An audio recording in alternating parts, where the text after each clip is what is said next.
Russia Ukraine యుద్ధం మరికొన్ని నెలల్లో మూడో ఏడాదిలోకి అడుగు పెడుతుంది.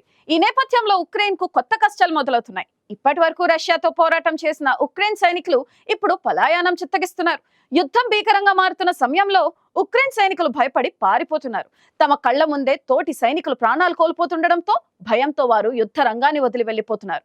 కొత్త సైన్యాన్ని రిక్రూట్ చేసుకునేందుకు ఉక్రెయిన్ ప్రణాళికలు సిద్ధం చేస్తుంటే సైనికులు మాత్రం మెడికల్ లీవ్ పెట్టి తిరిగి రావడం లేదు. దీంతో ఇప్పుడు కాల్పుల విరమణ చర్చలు జరిగితే రష్యా ముందు ఉక్రెయిన్ బేరమాడలేని పరిస్థితి నెలకొంది.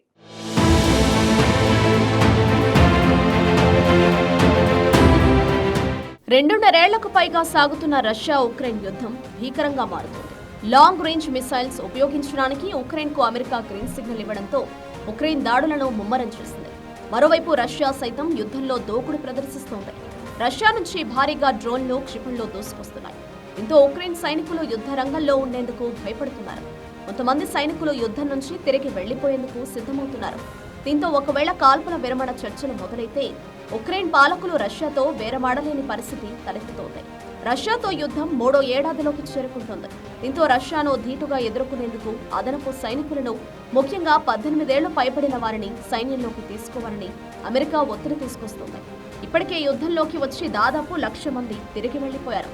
రష్యాతో పోరాడేందుకు ఉక్రెయిన్లోని చాలా మంది యువత యుద్ధ రంగంలోకి ప్రవేశించారు. తమ దేశాన్ని కాపాడుకునేందుకు యువత ముందుకు రావాలంటూ అప్పట్లో జెలెన్స్కీ ఇచ్చిన పిలుపు మేరకు చాలా మంది యువత యుద్ధ రంగంలోకి వచ్చారు.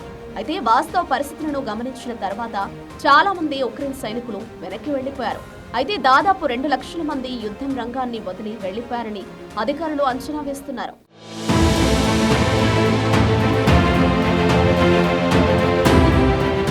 గత ఏడాది నుండి చాలా మంది సైనికులు చెప్పా పెట్టకుండా యుద్ధం నుంచి వెనక్కి వెళ్లిపోయారు. దాదాపు 50,000 మంది ఉక్రెయిన్ సైనికులు సెలవు పెట్టకుండా తమ ఇళ్లకో లేదా ఇతర ప్రాంతాలకు పారిపోయారు. ప్రస్తుతం యుద్ధం భీకరంగా మారుతున్న నేపథ్యంలో కొత్త సైనికులను రిక్రూట్ చేసుకోవాలని అధికారులు భావిస్తున్నారు.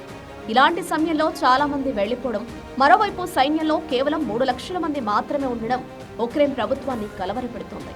శస్త్రచికిత్సలు, ఆరోగ్య కారణాలు చెప్పి మెడికల్ లీవ్ తీసుకుంటున్న సైనికులు తిరిగి మళ్లీ సైన్యంలోకి రావడం లేదు. ప్రస్తుతం ఉక్రెయిన్ దగ్గర సైనిక సత్తా లేకపోవడంతో రష్యాని ఎదుర్కోలేక ఉక్రెయిన్ సైనికులు ఇబ్బందులు పడుతున్నారు. రష్యన్లు 50 ఫిరంగి గుళ్లను తమపై కురిపిస్తుంటే తాము మాత్రం 1 ఫిరంగి గుండును మాత్రమే ప్రయోగించగలుగుతున్నామని ఉక్రెయిన్ సైనికులు వాపోతున్నారు. శత్రువుల దాడిలో తమ తోటి సైనికులు ప్రాణాలు కోల్పోతుంటే అది చూసి తమ పరిస్థితి కూడా అదే కదా అని ఆందోళన చెందుతున్నారు. ఎక్కడో దూరంగా ఉంటున్న అధికారులు తమను ముందుకెళ్లండి అని ఉసిగొల్పుతున్నారంటూ ఆవేదన వ్యక్తం చేశారు.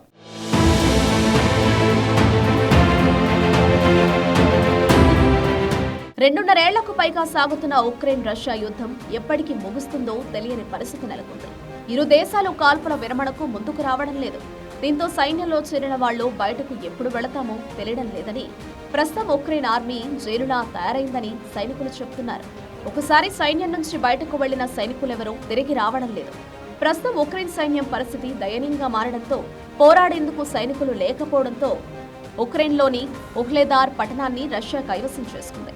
120 మంది ఉండాల్సిన యూనిట్లలో చనిపోయిన వాళ్లు, గాయాల పాలైన వాళ్లు పోగా కేవలం 10 మంది మాత్రమే ఉంటున్నారు. దీంతో వీరు రష్యన్లతో పోరాడలేక యుద్ధాన్ని వదిలి వెళ్లిపోతున్నారు. మరోవైపు ఉక్రెయిన్పై రష్యా ప్రారంభించిన యుద్ధాన్ని వ్యతిరేకించి ఇప్పటికే జైలులో ఉన్న అలెక్సే గొరినోవ్కు అదనంగా 3 ఏళ్ల కఠిన కారాగార శిక్ష విధించారు. మాస్కో మున్సిపల్ కౌన్సిల్ మాజీ సభ్యుడైన గొరినోవ్ రష్యా ప్రభుత్వాన్ని విమర్శించినందుకు ఇప్పటికే 7 ఏళ్ల జైలు శిక్ష అనుభవిస్తున్నాడు. 2022 జూలైలో బాలల చిత్రకళ పోటీలో పాల్గొన్న గొరినోవ్ ఉక్రెయిన్లో ప్రతిరోజు బాలలు మరణిస్తుంటే ఇలాంటి పోటీలేమిటి అని వాపోయారు. అదే ఆయన్ను జైలు పాలు చేసింది. క్రిమియా పోరాటంలో రష్యా గురించి వ్యతిరేక వ్యాఖ్యలు చేశారంటూ ఆయనపై గతేడాది కొత్త కేసు పెట్టారు. ఆ కేసులోనే గొరినోవ్కు అదనపు జైలు శిక్ష పడింది. ఉక్రెయిన్పై రష్యా దండయాత్రను వ్యతిరేకించే వారిని కటకటాల వెనక్కు నెట్టడానికి ఉద్దేశించిన చట్టం కింద జైలుకెళ్లిన మొట్టమొదటి వ్యక్తి గొరినోవే. 2022 ఫిబ్రవరి నుంచి రష్యా దండయాత్రకు వ్యతిరేకంగా మాట్లాడి క్రిమినల్ కేసులకు గురైన వారి సంఖ్య 1,100కు చేరింది.